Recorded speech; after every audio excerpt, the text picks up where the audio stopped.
Okay, so I just started the webinar, and I think everyone's coming in now. So all that join, welcome to our webinar about being a trusted advisor for internal communications. My name is Frank Wolf. I'm one of the founders of Staffbase, and I'm really happy and excited to have Charles Green with us today. He's one of the co-authors of the Trusted Advisors book, and we are really excited to learn more about his learnings and his advice on the topic today. And Charles, I learned you said, like, for the first time it's Charles and the second time it's Charlie, correct? That's right. Not always that. Perfect. Before we start and jump into the topic, two things from my side. One is you are highly welcome to interact with us, ask your questions, bring in discussion. You can use the questions here. You can use the chat here. We will keep an eye on that. And whenever things come up, the goal is to really jump in and discuss this right here in the webinar. So we really looking forward to get your opinion, to get your questions, and I will throw them into the discussion. Number two, there is 1 minute that I would like to use to talk about Staffbase. We, as the host of the webinar, actually the trusted advisor is a topic that also is one of the key reasons why Staffbase exists, because in many companies, internal communication professionals struggle to reach and engage a certain type of employees that are out in the field, employees that are not sitting at a desk. That's really hard to reach over like internal comms channels like a newsletter or email or other tools. And mobile has been great in ways to reach them and has been shown great results. And that's why you will see a couple of internal comms tools that are mobile coming onto the market. And we believe that internal comms in the future will be mobile first. And that's what we are all about.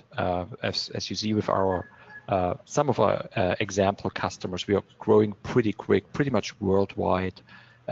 There are two things that are really important from our perspective. One is it needs to be very easy to use for employees, and on the other hand, if you have a large enterprise, you have a lot of requirements around also security, administration, and how you do content in there, right? And typically our customers use this as a standalone employee app, or they use this as an enhancement to things like SharePoint or Office 365, or they even use this as a mobile first intranet, right? So when you want to learn more, feel free to visit staffbase.com, and we are happy to chat about more details there.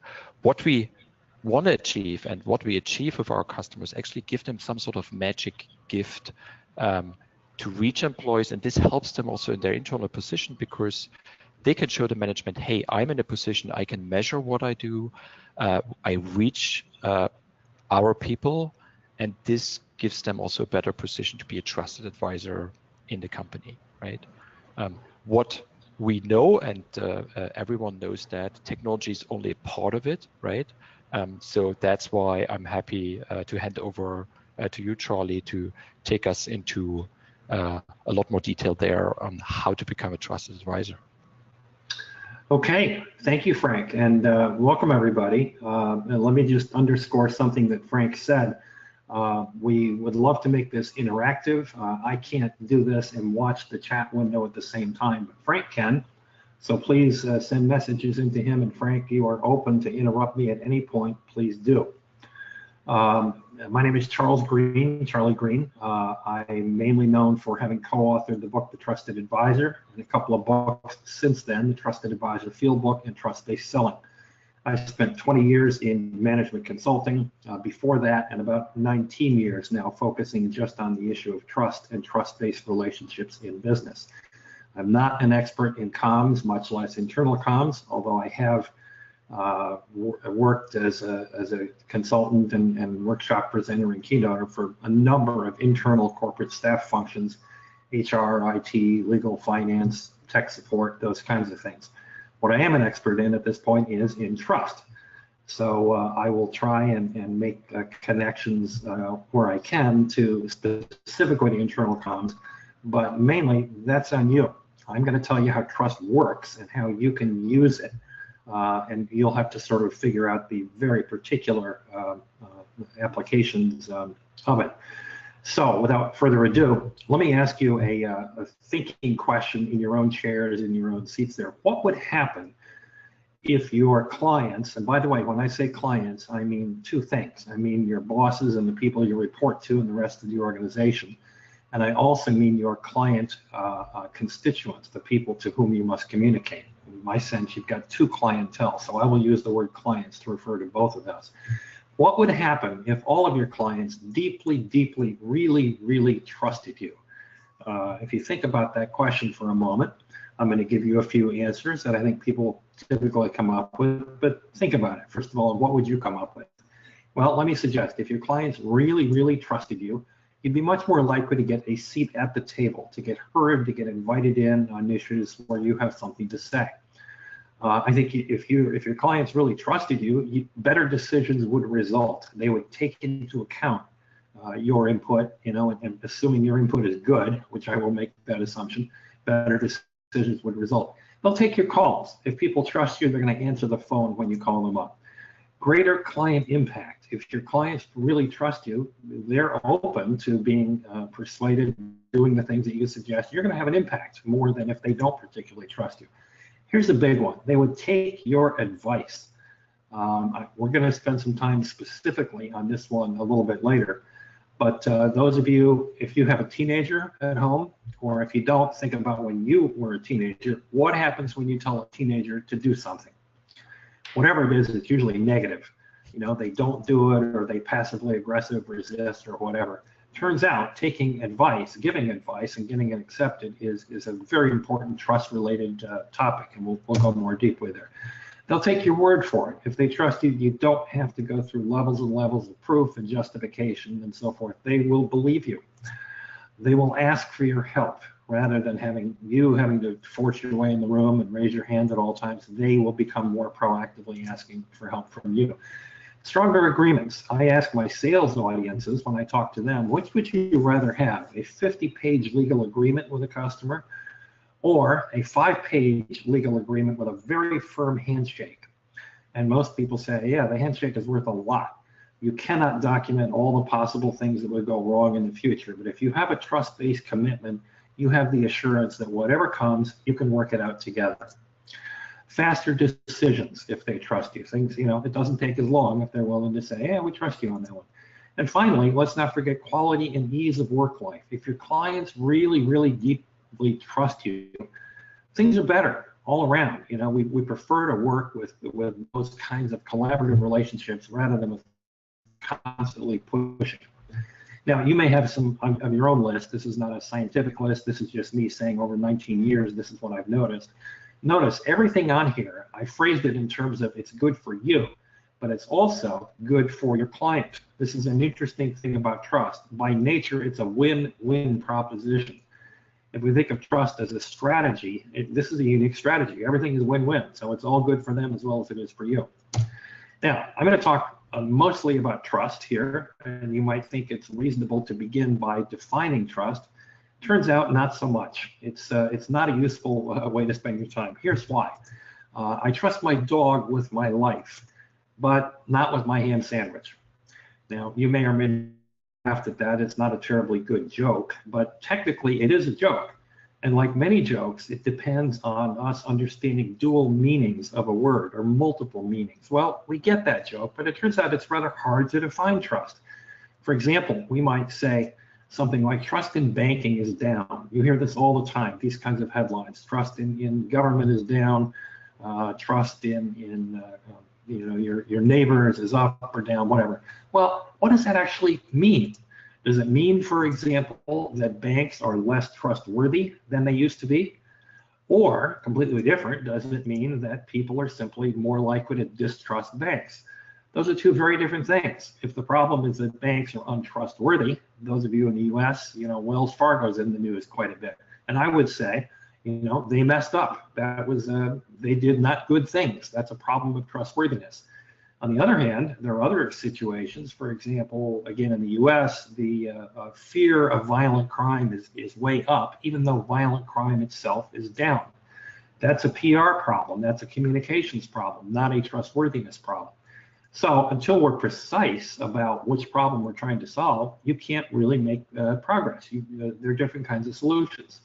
So this points to, I think, the most useful thing about understanding trust. The strongest form of trust is interpersonal. It's not institutional. When we say things like, oh, I trust Amazon, well, really, what do we trust Amazon to do? I trust Amazon to deliver books and packages. Do I trust Amazon to babysit my granddaughter? No, not so much. And the strongest sense of trust, I would argue, is interpersonal, person to person, human to human. When we talk about corporate trust, institutional trust, really we should be talking about more like branding or reputation or popularity.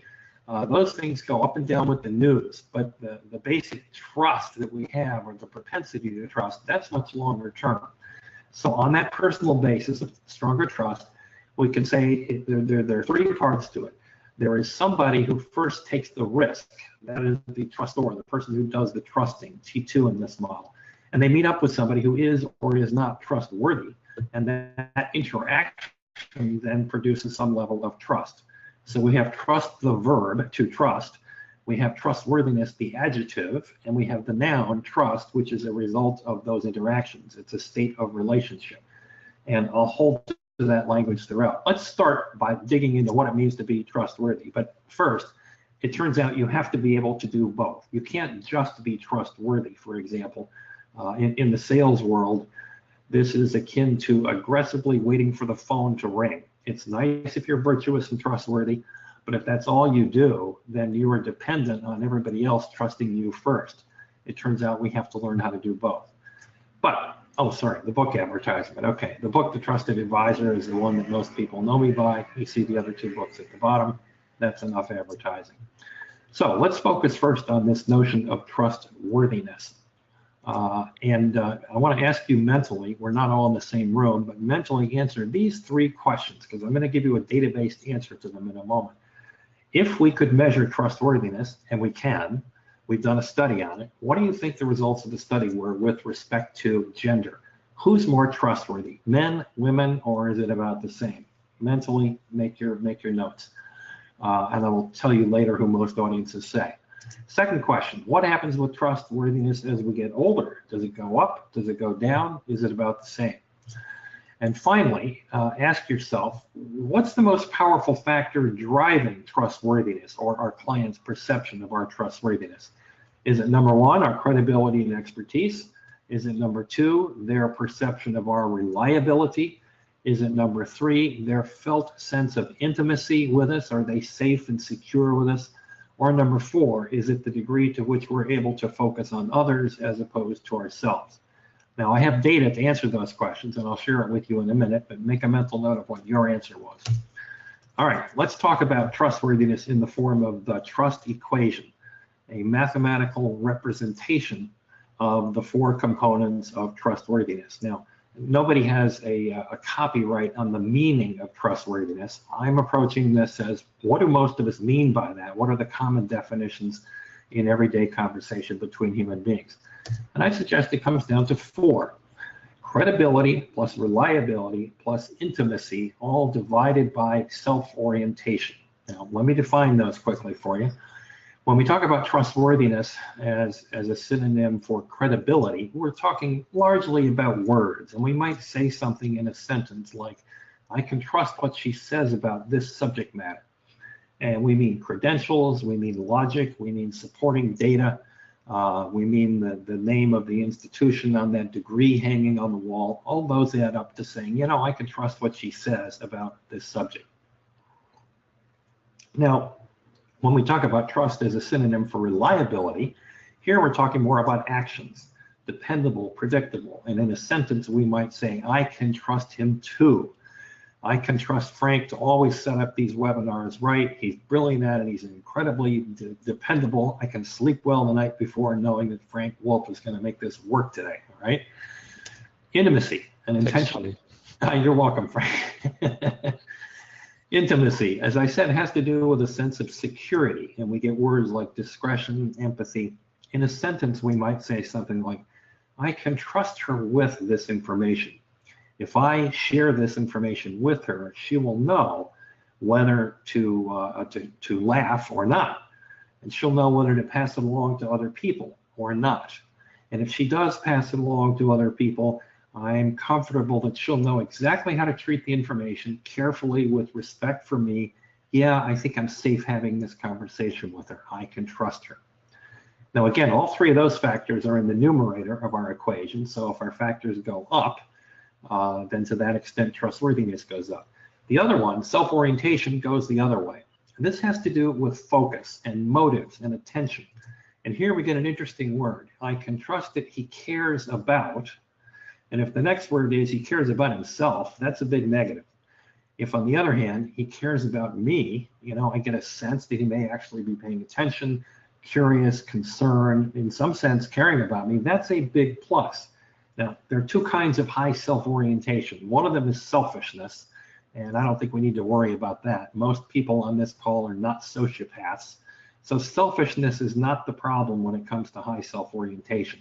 The much more common problem in business is self-obsession, neurotically focused all the time on ourselves. Are they listening to me right now? Who's on their iPhone? Am I going to get the sale? Does my boss like me? How come everybody's looking at me? How come nobody is looking at me? All these different forms of self-obsession, which make us not able to connect with other people. So those are the four factors. Now, basically the first two, you might call them the rational components. We can actually think of behavioral actions, that some of which you can even measure. The other two I think of as more emotional, intimacy and self-orientation, which, by the way, are not particularly measurable, but we know them when we feel them. Now, about 8 years ago, it dawned on me, I was in a supermarket actually, and I saw a magazine, 20 questions, I forget what it was, rate your sex life, or am I an alcoholic, something like that. And I thought, 20 questions, am I a trusted advisor? And I thought we could take that trust equation and put it online as a self-assessment. And I thought, let me do that. So we made 20 questions, 5 of them for each of those 4 variables. I like the number 20 for some reason. And at this point, over 100,000 people have taken it. We took a snapshot at the level of 70,000, and I now want to share that data with you. 70,000 people. It's not a random sample. These are people predominantly from business, predominantly Western. I think it's about 65% US, a big chunk European. But you know, they look like most of the people on this call. So let's go back to the 3 questions I asked you. When I asked this in a group, you'd be amazed. Almost everybody, every group I work with, maybe 300, have said, women probably more trustworthy. And again, most everybody says, probably we get more trustworthy with age. It goes up with age. And in my experience, people are all over the map on the last one. Which of those 4 factors is the strongest? So let me now give you the data and answer those 3 questions. First, you are right, or those of you, if you're like every other group, yeah, women do score more highly than men on this TQ trust quotient. On our scale of 100, it's 83.2 versus 82.2. That may not sound like a lot, but remember, this is a binary choice, forced choice. We did not give options for gender. They were force fit. Black, white, on, off, up, down, heads or tails. That is about 1.5 degrees of standard deviation significance. Now, one of those 4 factors turns out to explain almost all the difference between men and women. And I wonder if you can guess which one it is: credibility, reliability, intimacy, or low self-orientation. It turns out that women outscore men predominantly on this one variable, which is intimacy. And when you think about it, that really shouldn't be terribly shocking. If we talk in great numbers of spectrum of inclination, again, most people would say, yeah, that kind of makes sense. The women would score more highly on the intimacy factor. So there you can see the data. Women are as neurotically self-obsessed as men. Women are as credible as men, reliable, but the intimacy thing is a difference. Now, let me go outside our database because I want to push on this point. And, oh, sorry, I forgot. Trust scores do go up by age. If you answered that like most other audiences, you're absolutely correct. With every age cohort that goes up, the trustworthiness scores go up.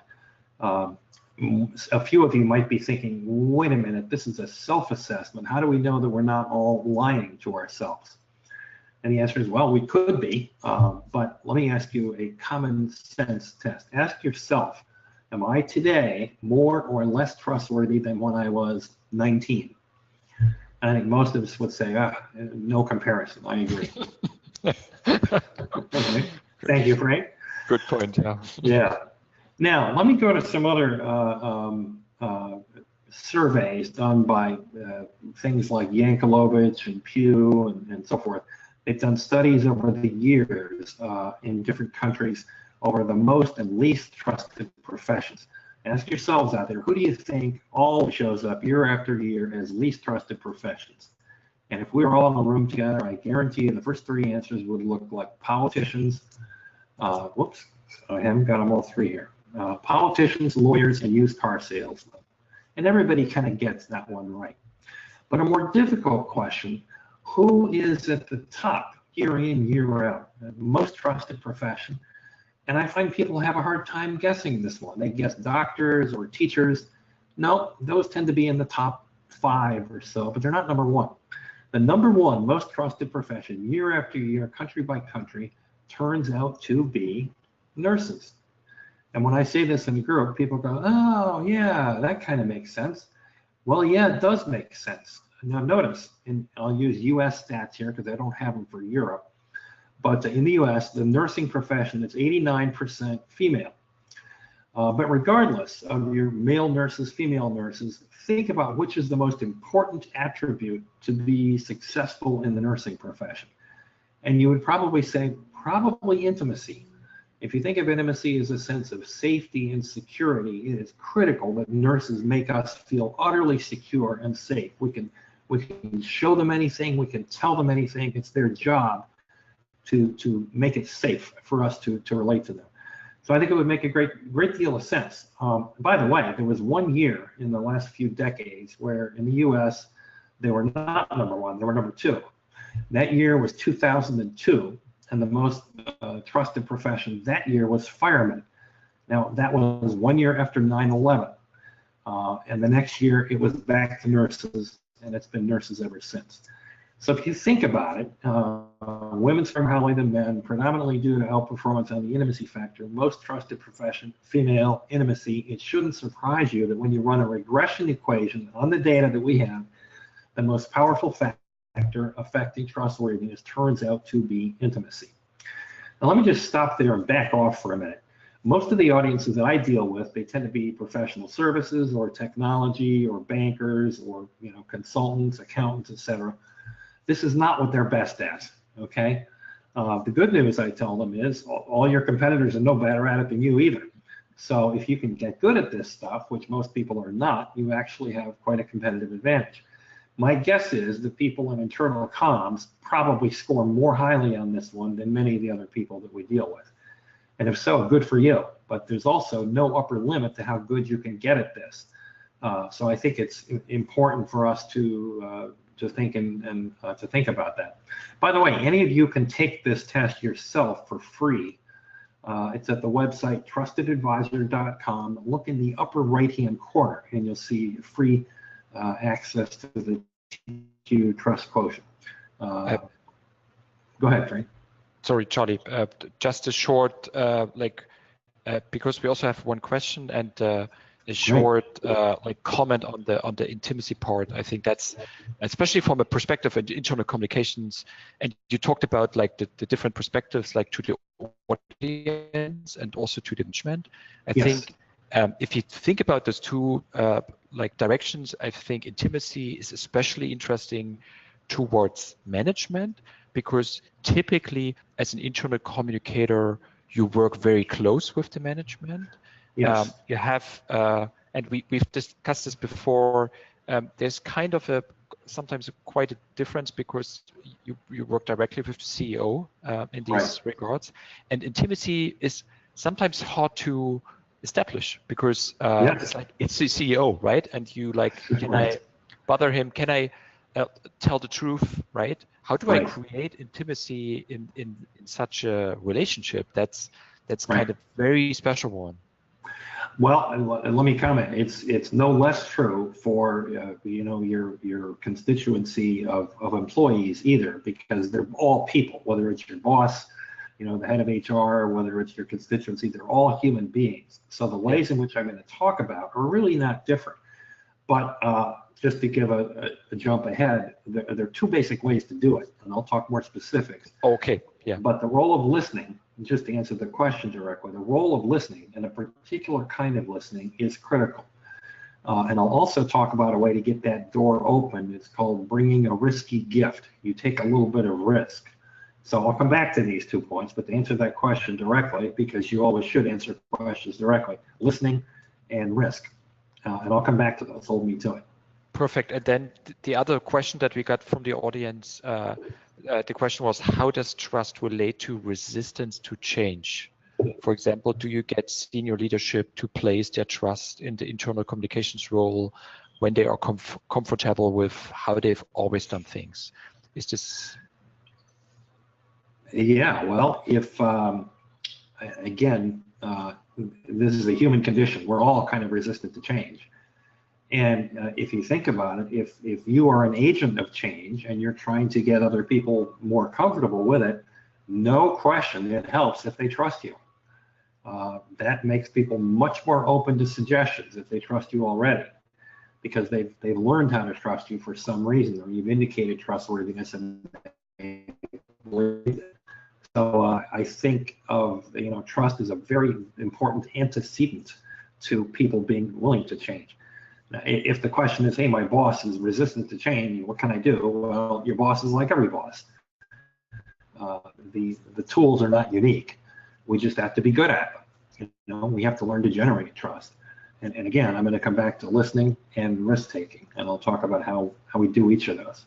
So the answer to the question would be, the better we understand the equation that you show here, the better I can pick where I need to work on, what I need to work on to establish more trust and be at a certain point in a position to like suggest change or push change forward, right? Yes, that's right. This is a little bit of a roadmap. And just to underscore something you said, there are probably many people on this call who are familiar with Marcus Buckingham and other people, strength finders, who say you should find your strength and use that, emphasize your strength. When it comes to trust, the opposite is true. You need to work on your weakness. And the reason for that is that if somebody is equally scores on all four of these variables, there is a meta level at which we say, they're consistent, they're coherent, they have high integrity. Whereas, even if you have fairly high scores on three of them, but a very bad score on the fourth, we look at that at a meta level and say, something's wrong. That does not compute. That's inconsistent. That's low integrity. That's out of focus. So most of you probably have a sense of your strengths and weaknesses anyway.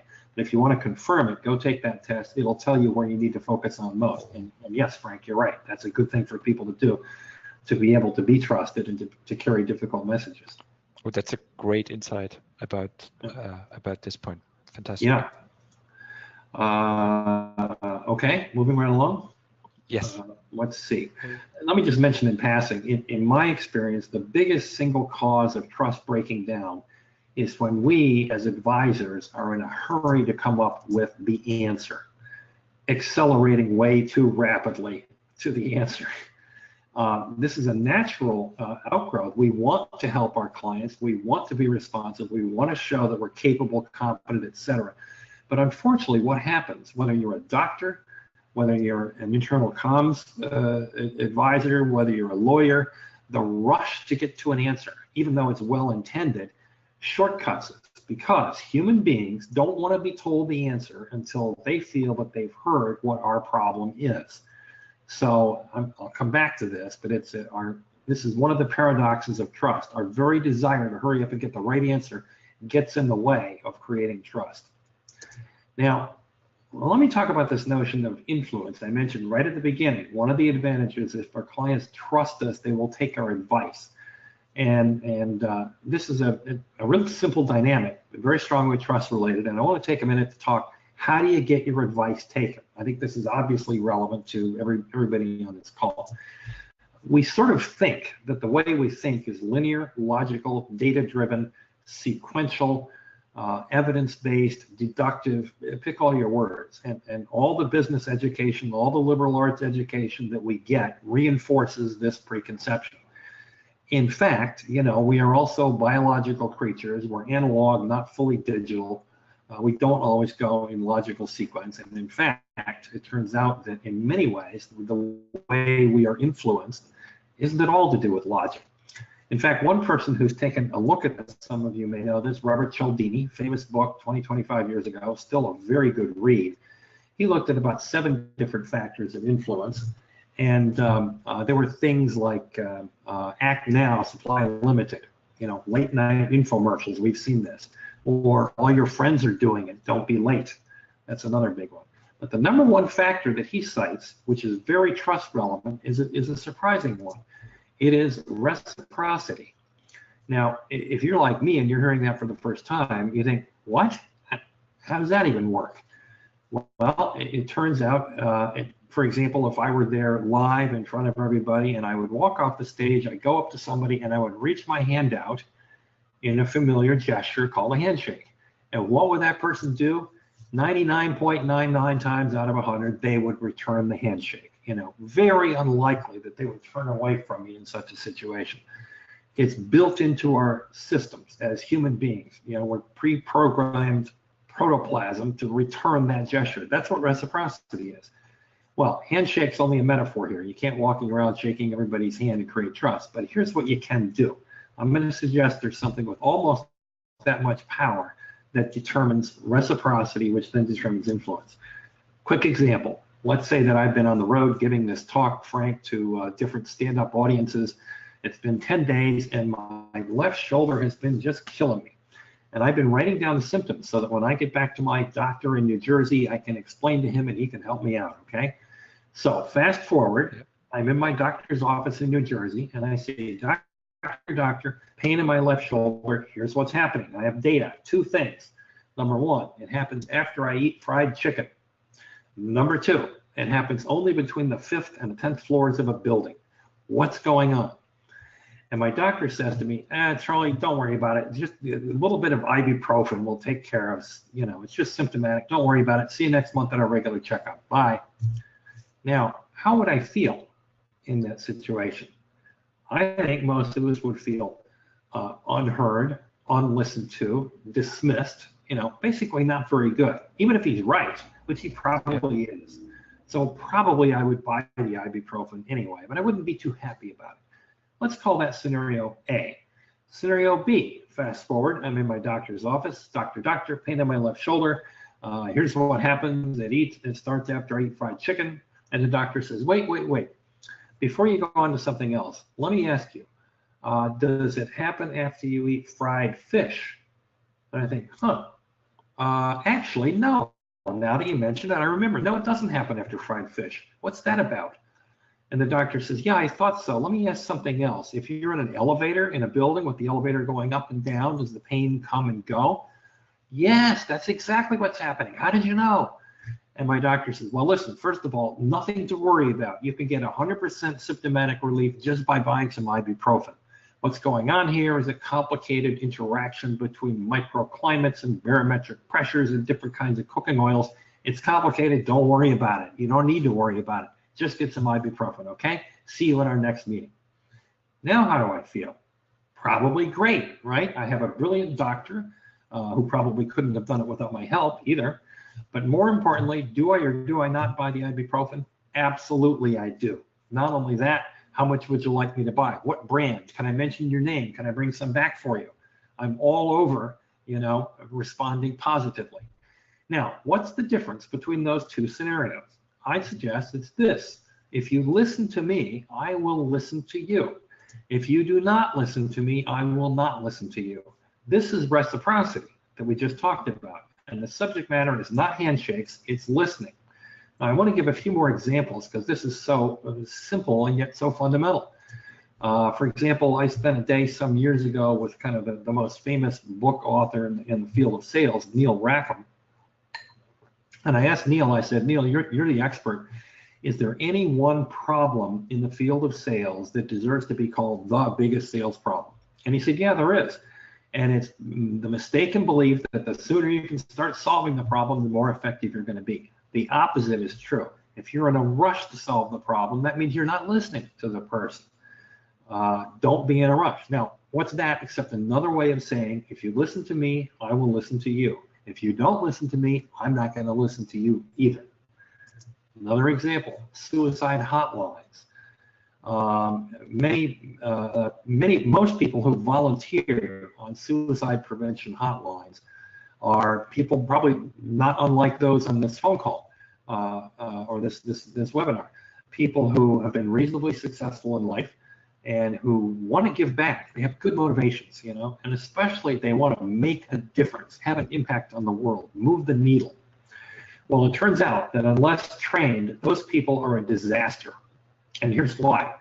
The training consists of telling people that you must spend the first 10 minutes of a call doing nothing but empathizing and saying, oh my goodness, blah, blah, blah.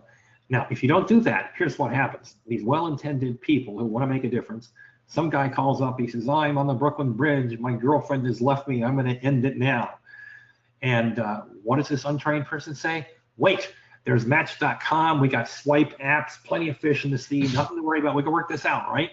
They come up with solutions. They come up with solutions, exactly correct. And in a moment of stress like that, the last thing you want to hear is some idiot stranger giving you gratuitous dating advice. You could imagine how wrong that is. So people have to be trained. For the first 10 minutes at least, you must do nothing other than say, oh my goodness, oh, that's terrible. Oh, I can only imagine. Oh, you must feel, for 10 minutes, okay?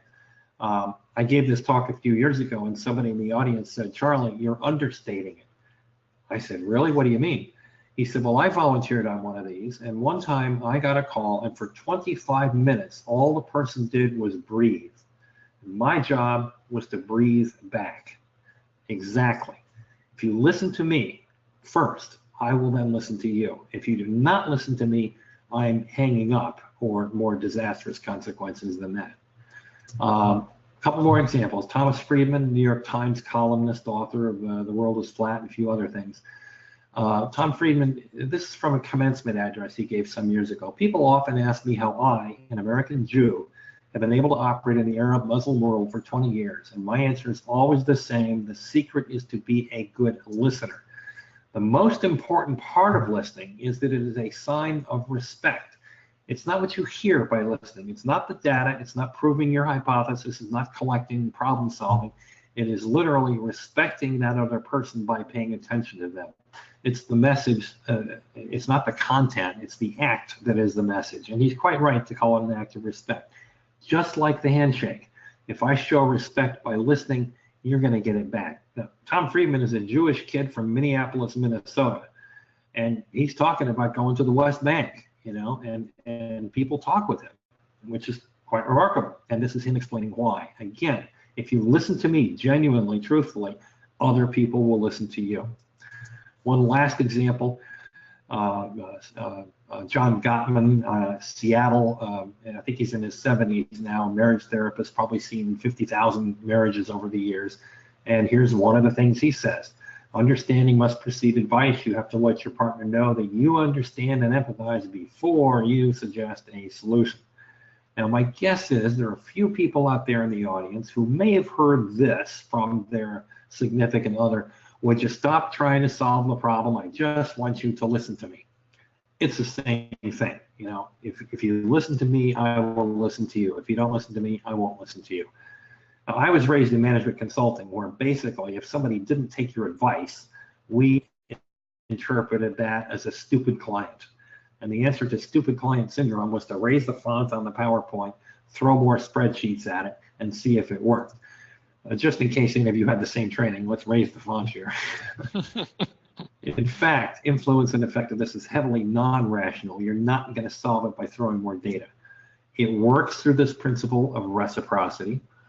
Reciprocity happens mainly in business conversations. Now, this is where things like staff-based software come in. It doesn't have to be, you know, face-to-face, but it's got to trigger some of the same mechanics, inner dynamics here. It's interactions, it's conversations. And here's a paradox about trust. Getting your advice taken, getting people to do what you say, depends not on what you say, it depends on, in fact, you listening. The key is not to get them to listen, the key is for us to listen, and that's a trust in the normal human response, reciprocating. Oh, thank you for listening. What have you got to say to me? Let me now listen to you. So let me start bringing this back around to some of the questions that you mentioned, Frank. Like in particular, how do I get in the door? How do I get a seat at the table? How do I get attention? If I have something to offer to the CEO or the head of HR, my boss, whatever. Well, we didn't talk much about risk taking, but if you remember back there, the trustor and the trustee, trusting and being trustworthy. Let me just talk about the role of the trustor. You have to take a risk if you want to start the conversation. In sales, you know, aggressively waiting for the phone to ring does not work. You have to figure out how to be the first one. And here's how you do it. Imagine that you've been invited to dinner. You and your significant other have been invited to dinner with some people that you know casually from business. You've never been in their house before, so this is kind of an escalation in the relationship. On the way there, what do? If you're like most people, you stop at the liquor store and you buy a bottle of wine. It's what you do. You bring a bottle of wine. It's the universally accepted gift. In fact, it's even expected. You don't even get much credit for doing that. But what if instead you were to say, hey, you know what? I think last summer they vacationed in northern Italy. And what if we, instead of getting the usual Cabernet, California something, what if we got them a bottle of Barolo and we tied it up with colors from the Italian flag or something? It'd be a nice little recognition. Now, and it would be nice, right? It's a good thought. Now, here's the thing. It is a little risky. Number one, they might be alcoholics. You don't know, right? Or maybe it was Spain they went to and you heard it wrong. The trouble is, once you start thinking about that stuff, you're likely to say, you know what, too risky. Let's just get the California red like everything. No, go for the Barolo, go for the Italian flag things. And here's why. Even if you're wrong, you get credit for having taken a risk. It shows, first of all, you've thought about it. The key is not that your logic be impeccable. The key is that you thought about it and you came up with an interesting idea. In fact, if they really are alcoholics, this isn't the first time this has happened. They'll say something like, that's very kind of you, we don't drink, but we'll save it for our next guest, or perhaps you'd like some of it now. Thank you, that's very nice of you. Or if you messed up and it was Spain, they'll probably laugh about it and say, yeah, people mix up Spain and Italy, whatever. The point is, to take a risk is the way that you kickstart trust.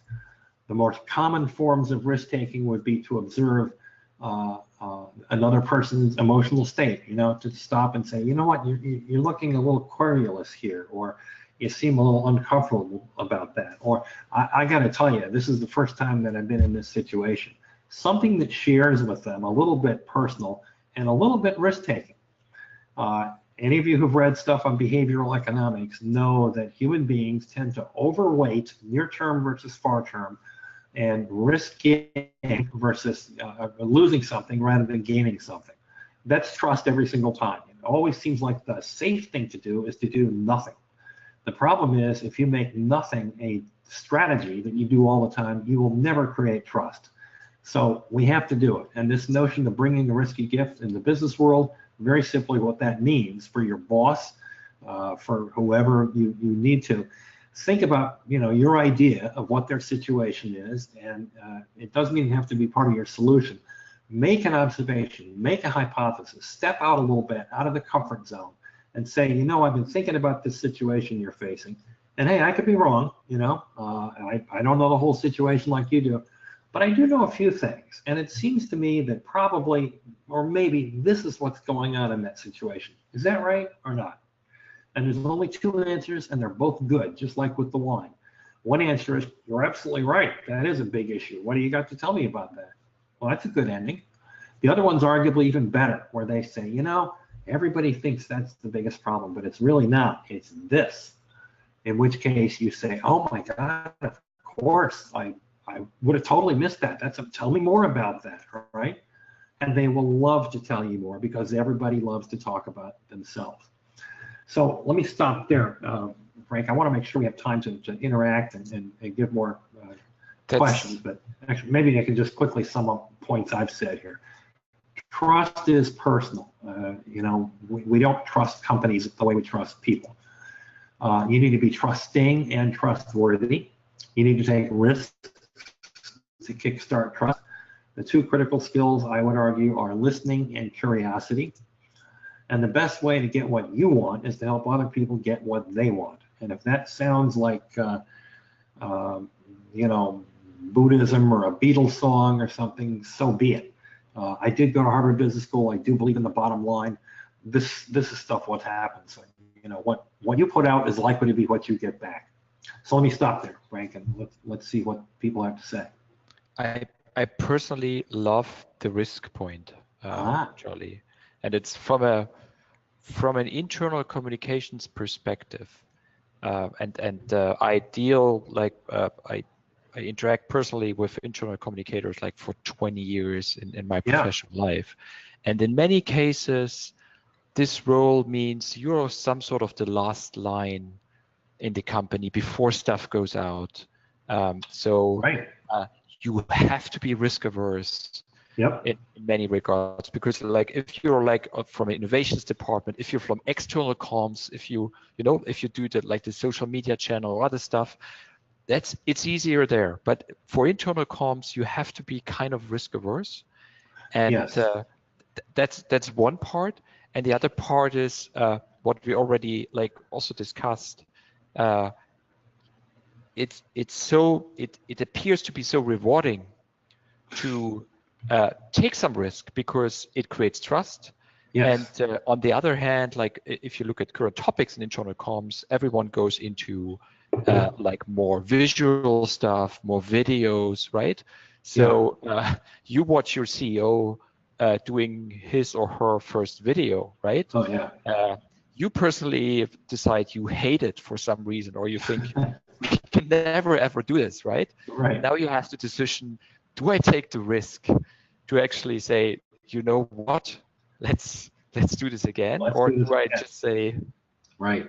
It's great. And of course, the right answer is you find a way to say, you know what, we need to do this again. And you do it with respect. You can do it by putting some caveats up front. You can say, look, at the risk of putting my job in a noose here and cutting off my own support, I have to tell you, in my opinion, we need to redo it. We need to find ways to take those risks. And thank you for pointing out that the job is inherently risk averse. But that just means we need to be schizophrenic. We need to know when to be risk averse as part of the job and when to take these personal risks. And they are mostly personal, just like that. You know, you hate to tell your boss that he sucked on video, but it's the truth. You got to take those risks. What do I do if I have a boss that if I took the risk, I told like what I think, and boss comes back and says, never ever do this again, right? It's not good. You stepped out of your role. Is this like the situation just to say, hey, let's just leave, or that's? Well, that's a great question. And of course, 2 points. Number one, the fears of your boss saying never do that again are usually vastly overrated. I mean, really, how often does that actually really happen? But okay, let's assume it happens. Here's how you prevent that. Here's how you buy insurance. It's a skill that we call name it and claim it, as in if you name it, you can claim it. I'll give you 4 words, 4 magic words to invoke this concept. And those words are at the risk of. So what you say before you're willing to take that courageous step, you say to your boss, boss, at the risk of putting my job at risk here, at the risk of informing you it's something you don't want to hear, at the risk of stepping way over my bounds, I feel compelled to tell you, I think this. Now at that point, because you've said it out loud, the worst that person's going to say after you tell them is, yeah, that was out of bounds. Don't do that again. Yeah. Totally different situation because you've already called it out. If you want to stay with a metaphor, the elephant in the room, I think we all know that one. The way you get rid of the elephant in the room is you speak the elephant in the room. Yeah. So in this case, the elephant is, I'm worried about they're going to fire me. So call that out. Hey, at the risk of making myself, able to be fired here, I think I still have to tell you. And when you do that, by the way, don't use 1 caveat, use 3. At the risk of this, that, and the other, so that the boss or whoever else says, all right, I get it. And no, I think it was a bad idea, but don't do that again, okay? Yeah. You lower the risk. Does that make sense?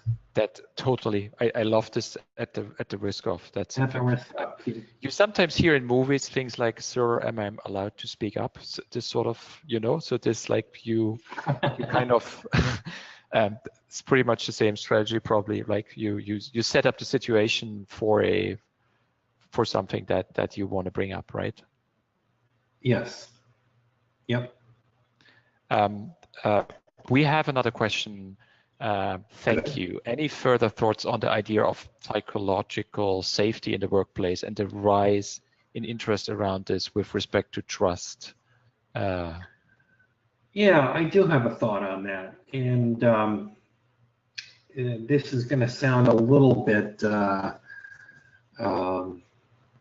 abstract, moralizing, whatever. Here's my advice. Never offend people. Don't be offensive. I mean, sometimes you have to speak the truth, but try not to offend people, right? On the other hand, and don't disrespect people. Very, very similar. At the same time, when somebody offends or disrespects us, forget about it. Don't let it bother you. Don't let it ruin your day. Don't get lost in that stuff.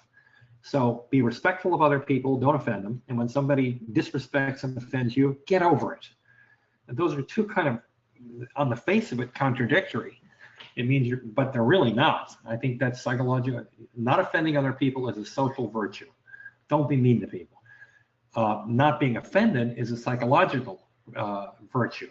It's learning to get over things. The saying is, pain is inevitable. If somebody attacks you, says something bad, you're going to feel hurt. Pain is inevitable, but suffering is optional. You do not have to wallow in the pain. So I mean, if the question again was psychological safety, that's my advice. Don't offend others, but don't, get a thick skin yourself. Get over it. Thank you. One other point that I wanted to bring up, and I think that's, no, 1 second, we have another,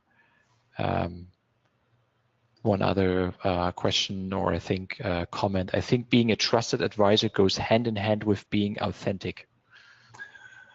Yes. Yeah, if you think about it, if you're inauthentic, why would we trust you? That's very true.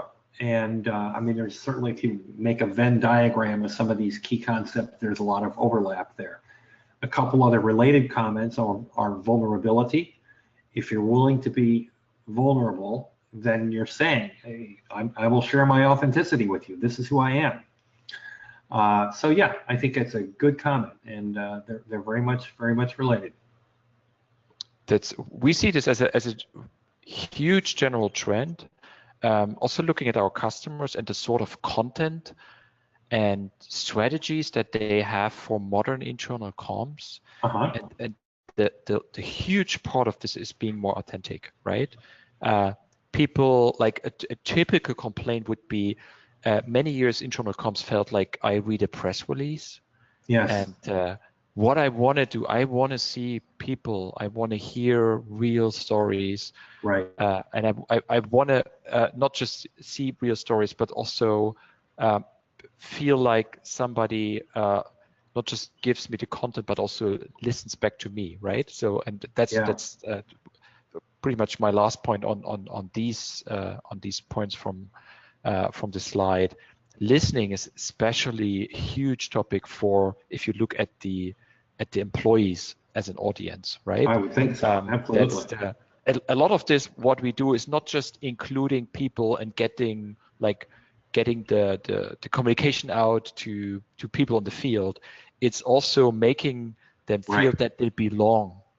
And by the way, on that point, right? Yes, if I can offer a thought, we also live in an age that is dominated by data, statistics, big data, AI, etc.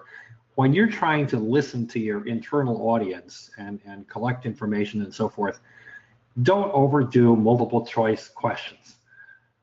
We need to get more white space, open-ended questions that let people answer very specifically what it means to them. If you simply digitize and anonymize the input, I mean, there's room for anonymity, I get it. But we've gone, and this is true also in customer support.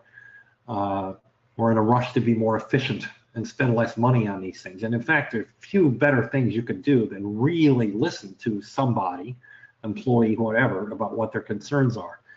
And that doesn't come about so much by just a check the box survey monkey kind of test. Don't be afraid to ask people open-ended questions and pay attention and listen to what they say. Perfect. We have, looking at the time, we have one last question, and I think it's one of the like central questions of internal comms. Thanks again for all the question and this great question. So the question is, how does one strike the balance of being a trusted advisor to leadership, but also making sure that employees trust internal comms and not see them as a leadership mouthpiece? Yeah, that is a great question. That's kind of at the heart of what we've been talking about here, balancing those two roles. There's no quick trick behavioral answer, but I think in these situations, which is you've got two constituencies, you're not the only ones like that. You've got executive recruiters have to be that way, investment bankers have to be that way, real estate brokers have to be that way too. And I think the answer is to be as open and transparent with everybody as is possible, including the limitations of your relationship. So if you might say to one constituency, I can't share everything, every word the CEO shared with me. I mean, get real. That's a restriction of the job. I'm not going to do that. Those are part of the boundaries. However, outside of a few restrictions like that, I'm very comfortable sharing all the following kinds of things, and vice versa. You can say to the CEO, no, I'm not going to share, who gave me this particular information. That would violate my implicit agreement with them. It would make me ineffective for you. So not only be as transparent as possible, but be transparent about the limitations on your transparency. And that I think is the best you can do. We all agree there are rooms for, there's a role for secrecy, for confidentiality, disclosure of proprietary rights and so forth. And as long as we're clear about what those are, then I think people understand there are certain roles like this one that comes with limitations. So transparency, if you had to make it one word. Perfect. Maybe one thought from our experiences about this one. It's we see internal comms bringing in and the concept of influencers more and more, right?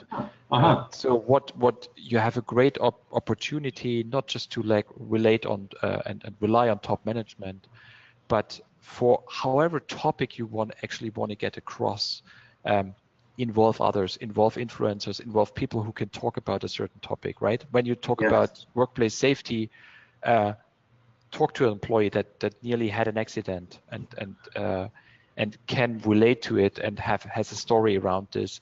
Involve way more middle management in the communication.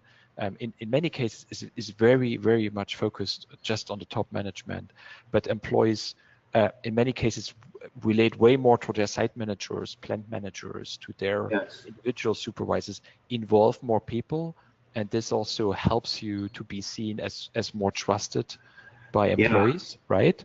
And on the other hand, in many cases, also CEOs and like the board sees this as a kind of a good strategy, because you will be more successful, right? Yeah, I think in support of that, the world on several dimensions is moving to horizontal relationships instead of vertical.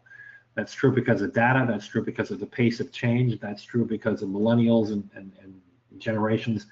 We no longer live in such a vertical hierarchical world as we sometimes think. It's very much driven by influence. So just a few other factors in support of what you just said. I agree. We have two more questions. Let's really try to be quick on them. In Okay. internal social networks, we see people exposing weakness in various areas of the company. This is good for the organization, but it can embarrass some executives. How to neutralize this negative effect? Yeah. Well, that would go to what I call a trust-based organization. A trust-based organization is one in which everybody behaves in trusting and trustworthy ways. What that means here is somebody did something that was untrustworthy, and the question is, who should talk about that and how? Ideally, you want to create a culture where whoever communicated, the first one is to comment to that person themselves. And if there's no outcome of that, then this stuff happens. I think, you shouldn't embarrass people gratuitously. You should only embarrass people if you've conscientiously tried to do the right thing by going to them directly and saying, this is what's going on. All else is gossip, and it's indirect. It's not constructively confrontational. But hey, if people don't respond the right way, then they did not behave in a trusting or trustworthy way. Their fault. They're going to get what they're going to get. This is, I think, a perfect ending of the webinar. The last question was actually a thank you for the excellent session. So thank you back to